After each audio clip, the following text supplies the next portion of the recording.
আসসালামু আলাইকুম প্রিয় ভাই বোনেরা, চলে এলাম খুবই গুরুত্বপূর্ণ আরেকটি ভিডিও নিয়ে। এবং আজকে থেকে শুরু হচ্ছে আমাদের মাইক্রোসফট এক্সেলের কোর্সটি। এবং এই কোর্সে আমরা বেসিক থেকে শুরু করে একেবারে অ্যাডভান্স লেভেল পর্যন্ত এ টু জেড সবগুলো বিষয় নিয়ে কভার করব।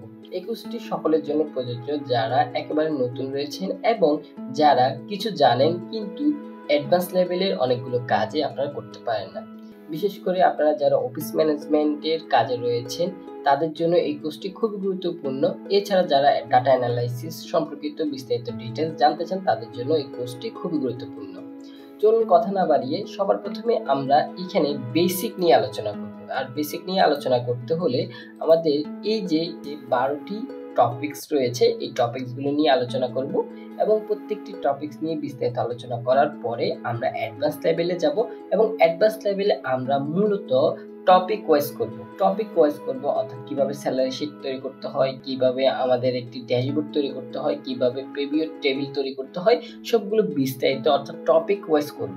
আর আপনাকে অ্যাডভান্স জানার জন্য অবশ্যই বেসিক সবগুলো ডিটেলস জানতে হবে। তো আমাদের সবার প্রথমে আজকে জানবো যে মাইক্রোসফট এক্সেল হলো মাইক্রোসফট অফিসের একটি সফটওয়্যার, যার মাধ্যমে আপনি যে কোনো শিট, আপনার যে কোনো পরিসংখ্যানের বিষয়গুলো আলোচনা করা হয় বা সেগুলো তৈরি করা হয়। তো মাইক্রোসফট এক্সেলের এটাই হলো বেসিক। এরপর আমরা যে জিনিসটা জানবো সেটা হলো কিভাবে আপনি একটি মাইক্রোসফট এক্সেলের ফাইল ওপেন করবেন, কিভাবে সেভ করবেন, কিভাবে ক্লোজ করবেন। তো তার জন্য সবার প্রথমে আমরা একেবারে শুরু থেকে দেখাচ্ছি। তো শুরু থেকে দেখানোর জন্য সবার প্রথমে আপনি মাইক্রোসফট এক্সেলটি কিভাবে ওপেন করবেন। আপনি যখন কম্পিউটারটি ওপেন করবেন, তারপরে আপনি যদি মাউসের রাইট বাটনে ক্লিক করেন, তাহলে সেখান থেকে আপনি দেখবেন যে এখানে নিউ অপশন যেটি দেখবেন সেখানে, এরপরে সেখান থেকে আপনি সরাসরি মাইক্রোসফট এক্সেলটি ওপেন করতে পারবেন এখানে এক্সেল অপশনে গিয়ে। যদি এখানে খুঁজে না পান, এক্সেল ওয়ার্কশিটটি খুঁজে না পান, তাহলে দেখবেন এখানে শো মোরে ক্লিক করলে সেটি পেয়ে যাবেন।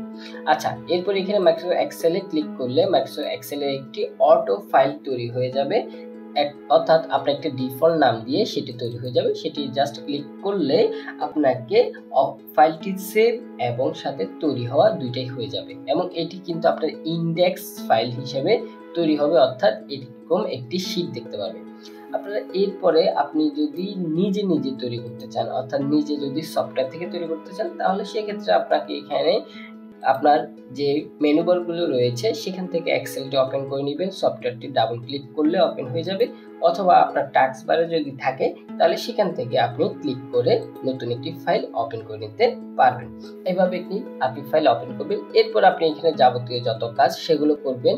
এরপরে আপনি ফাইলটাকে জাস্ট এখানে গিয়ে ফাইল অপশনে গিয়ে, অথবা উপরে একটি দেখবেন সেভ যে অপশনটি রয়েছে, অথবা আপনি যদি কন্ট্রোল এস ক্লিক করেন তাহলে আপনি ফাইলটি সেভ হয়ে যাবে। তো এই ফাইলটি কিন্তু অটো সেভ, যেহেতু আমার এখানে ফাইলটি রেডি করা, তাই এই ফাইলটা আমি এখন কেটে দিচ্ছি। কেটে দিয়ে আপনাদেরকে একটা নতুন ফাইল তৈরি করে দেখাচ্ছি। তো এখানে গিয়ে আমি একটা নিউ ক্লিক করলাম, নিউতে এখানে ব্ল্যাঙ্ক ওয়ার্কবুক ক্লিক করলাম। তো এবার একটা নতুন ফাইল তৈরি হলো, কিন্তু এটা কিন্তু অটো সেভ হয়নি। তো এই জন্য এখন আমি যদি এই ফাইলটাকে ধরুন কিছু কাজ করলাম, তারপরে এইটাকে এখন আমি সেভ করতে চাচ্ছি। এরপরে সেভ করতে গেলে আমি এখানে ক্লিক করব।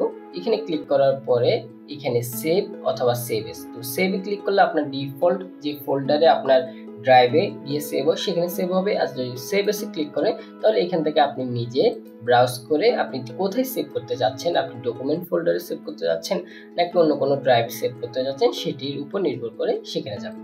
এরপর এখানে ডিফল্টভাবে বুক ওয়ান ফাইল নেম রয়েছে, আপনি যে নামে ফাইলটি সেভ করতে যাচ্ছেন সেই নামটি দিবেন। যেমন এখানে আমি ধরুন এই নামে আমি ফাইলটিকে সেভ করলাম। এখানে জাস্ট সেভ বাটনে ক্লিক করলে হয়ে যাবে। আর এখান থেকে দেখবেন এক্সেল ওয়ার্কবুক, এটি ডিফল্ট ভাবে থাকবে। জাস্ট সেভে ক্লিক করবেন, আপনার ফাইলটি সেভ হয়ে গেল। এরপর আপনি জাস্ট যত কাজ করবেন, দেখুন এখানে প্রজেক্ট ওয়ান নামে এক্সেল ফাইলটি তৈরি হয়ে গেছে। অর্থাৎ এগুলো এখানে ডিফল্ট ভাবে হলে বুক লেখা থাকবে, আর যেহেতু আপনি নাম সেট করে দিয়েছেন তাই এখানে প্রজেক্ট ওয়ান থাকবে। এটি হলো ফাইলটি কিভাবে ওপেন করবেন এবং ফাইল কিভাবে সেভ করবেন। তো এটা বেসিক, আপনারা আশা করি এটা যারা অন্যান্য মাইক্রোসফটের যে কোনো কাজগুলো আপনারা জানেন তারা এগুলো বুঝবেন। এরপরে আমরা শিখবো রো, কলাম, সেল এগুলো সম্পর্কিত বিস্তারিত। তো এগুলো সম্পর্কে বিস্তারিত জানতে হলে আগে আরেকটা কাজ করি, সেটি হলো এইখানের এই যে অপশনগুলো রয়েছে, উপরের অপশনগুলো, নিচের অপশনগুলো, এগুলো কি সেগুলো জেনে নিব। তো এখানে যে উপরে অপশনগুলো ফাইল, ইনসার্ট, পেজ লেআউট এগুলো দেখতে পাচ্ছেন, এগুলোর নাম হলো আপনার রিবন। অর্থাৎ রিবন গুলো এখানে থাকবে। অর্থাৎ আপনার এই অপশনগুলোর মধ্যে অনেকগুলো ট্যাব রয়েছে, এগুলোর এক একটার কাজ এক এক রকম, যেগুলো আমরা কাজ করতে গিয়ে জানবো এবং এগুলো আমাদের প্রয়োজন অনুসারে ব্যবহার করতে হবে। তো এরপরে এই রিবনগুলো চাইলে আপনি এখানে হাইড করে রাখতে পারবেন। এরপরে এখানে ক্লিক করলে সেটি আবার শো করতে পারবেন, এটি শো করতে পারবেন। এইখানে ক্লিক করলে আপনি শো ট্যাব এন্ড কমান্ড সবগুলো এখানে শো করবেন। আর যদি শুধু আপনার ট্যাবগুলো শো করতে চান তাহলে এখানে শুধু ট্যাবগুলো আসবে, অন্য কিছু আসবে না। আমি ট্যাব এবং কমান্ড উভয় রাখবো, তাই ট্যাব ক্লিক করে রাখলাম। তো এইভাবে ডিফল্ট ভাবে থাকবে। এরপরে নিচের যে জিনিসগুলো দেখতে পাচ্ছেন সেগুলো হলো শীট।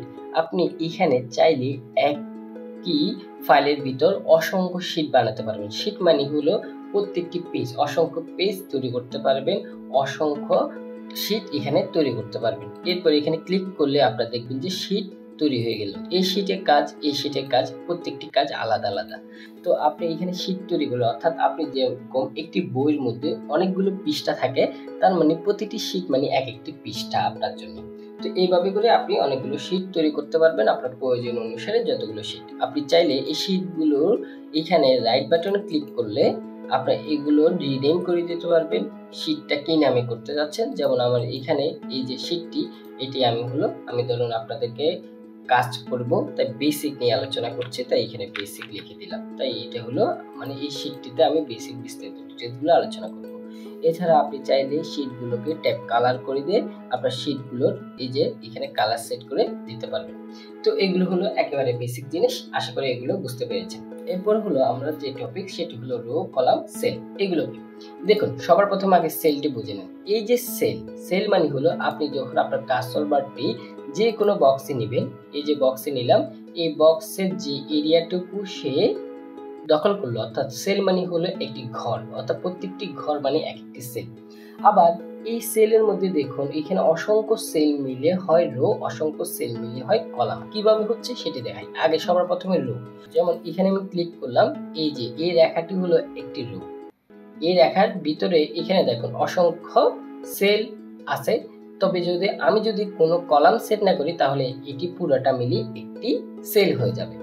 আর কলাম কি, কলাম হলো উপরে দেখুন এই যে এ বি সি ডি দেখতে পাচ্ছেন, এখানে ক্লিক করলাম, এই উপর থেকে নিচে সেটি হলো কলাম। তো উপর থেকে নিচে যতগুলো বক্স থাকবে সবগুলোকে কলাম বলা হয়। তাহলে রো, কলাম, সেল আশা করি বুঝতে পেরেছেন। এবং এই রো গুলোর দেখবেন আর প্রতিটি সেলে আপনি দেখুন সেল চেনার উপায় কি, আপনি এই যে সেলটি কত নাম্বার রোর মধ্যে রয়েছে, কত নাম্বার কলামের মধ্যে রয়েছে সেটি কিন্তু এখানে ক্লিক করলে দেখবেন উপরে G19 লেখা। তার মানে জি মানে হলো আপনি জি নাম্বার কলামে রয়েছেন, আর 19 মানে হলো আপনি 19 নাম্বার রোতে রয়েছেন। যাই হোক, আজকের প্রথম ক্লাসে আপনাদেরকে এতটুকুই। পরবর্তীতে আমরা অন্যান্য বিষয়গুলো নিয়ে আলোচনা করব। এখানে যে 12টি টপিকস রয়েছে, এই টপিকসগুলো সবগুলো আমরা আলোচনা করব। তাই অবশ্যই চ্যানেলটি সাবস্ক্রাইব করে আমাদের সঙ্গে থাকুন এবং কিছু বুঝে না থাকলে কমেন্ট বক্সে লিখে জানাবেন। পরবর্তী ভিডিওতে আমরা সেগুলো কারেকশন করে দিব। আসসালামু আলাইকুম।